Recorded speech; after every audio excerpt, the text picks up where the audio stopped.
हुंकार भी सामने आई है। मध्य प्रदेश छत्तीसगढ़ में चुनाव जीतने का उन्होंने दावा कर दिया। मध्य प्रदेश छत्तीसगढ़ में बीजेपी नहीं दिखाई देगी, ये राहुल गांधी कह रहे हैं। मध्य प्रदेश छत्तीसगढ़ में कांग्रेस दिखाई देगी और बीजेपी दिखाई नहीं देगी। कमलनाथ ने राहुल के दावे पर समर्थन भी कर दिया है, तो वहीं वीडी शर्मा और सीएम शिवराज ने तंज कस दिया है। और मैं आपको इस स्टेज से कह रहा हूं, तेलंगाना में, मध्य प्रदेश में, छत्तीसगढ़ में, राजस्थान में आपको बीजेपी नहीं दिखाई देगी, कांग्रेस पार्टी जीत के दिखाएगी। क्यों? क्योंकि हम गरीबों के साथ खड़े हैं। ये तो राहुल गांधी जी कहां दिखाई दे रहे हैं? गुजरात के अंदर जमानतें जब्त हो गई, उत्तर प्रदेश के अंदर जब्त हो गई, कहां के सपने देख रहे हैं? अब वो सपने देख रहे हैं तो अच्छी बात है। हम तो अपने संगठन की ताकत, गरीब कल्याण की योजनाएं, प्रधानमंत्री मोदी के प्रति जनता का विश्वास, ये हमारी ताकत है। कोई इनके भाषण देने से दुनिया नहीं चलती। साथ अब्बास हफीज जी हैं, कांग्रेस के मीडिया विभाग के उपाध्यक्ष हैं, और साथ ही साथ डॉक्टर हितेश वाजपेयी भी हमारे साथ जुड़े हैं, बीजेपी के प्रवक्ता हैं। दोनों से ही बातचीत करेंगे। आपका स्वागत करते हैं बंसल न्यूज़ पर। सबसे पहले अब्बास हफीज जी, आपसे बात करना चाहेंगे। हफीज साहब, चूंकि ये कहा जाता है कि अगर बीजेपी को हराना है तो महागठबंधन बनाना ही होगा, एक साथ मिलकर साथ में लड़ना होगा। अब राहुल गांधी ये कह रहे हैं कि एमपी और छत्तीसगढ़ में भी बीजेपी को हराएंगे और कांग्रेस की सरकार बनाएगी। तो क्या आपको लगता है कि इस दावे में कितनी सच्चाई, क्योंकि आप जमीनी लेवल पर काम कर रहे हैं, कांग्रेस की जो ताकत है वो क्या दिखाई दे रही है इतनी?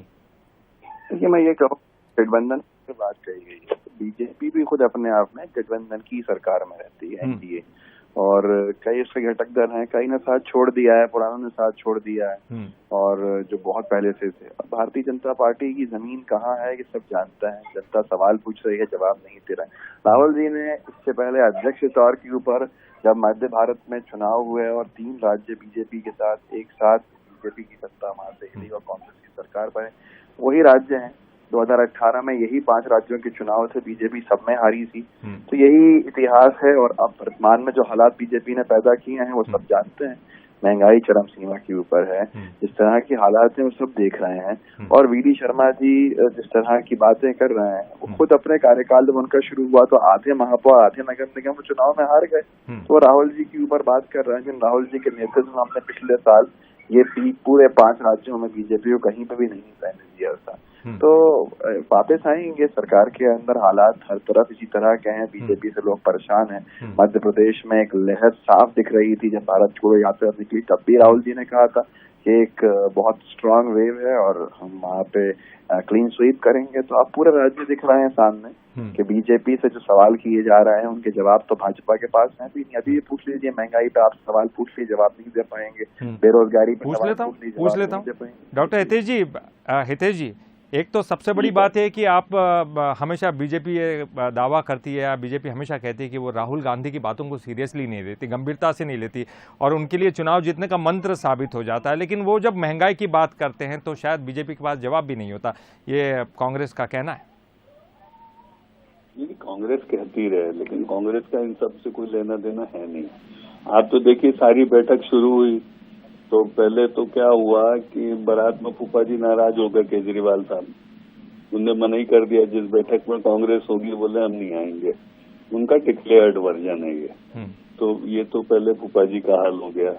उसके बाद अंत में लालू प्रसाद यादव जी ने बैठक का समापन किया तो उन्होंने प्रस्ताव पारित किया कि राहुल बेटा आपकी शादी कर लो, आप तो चाहे जो भी हो जाए। बोले आपकी मम्मी कहती थी कि ये सुनता नहीं है हमारी बात, तो बिल्कुल करिए, हम सब बाराती बनकर आएंगे। ऐसा लग रहा था जैसे स्वयंवर का कार्यक्रम ज्यादा है। They were not serious enough for public issues. जनता के विषयों को लेके एक भी रेजोल्यूशन मुझे उनके बीच सुनने में नहीं आया। उन सबका एक ही रेजोल्यूशन है कि हमको मोदी के विरोध में काम करना है। आपने पूरे रेजोल्यूशन में कहीं पर यह सुना कि कोई पब्लिक इश्यू है जिसके लिए गठबंधन तैयार हुआ है? तो ये एक प्रकार का चुनावी गठबंधन है। सब थके हारे लोग एक जगह इकट्ठा हुए हैं, वो भी आपस में एक दूसरे पर नजर बनाए हुए हैं।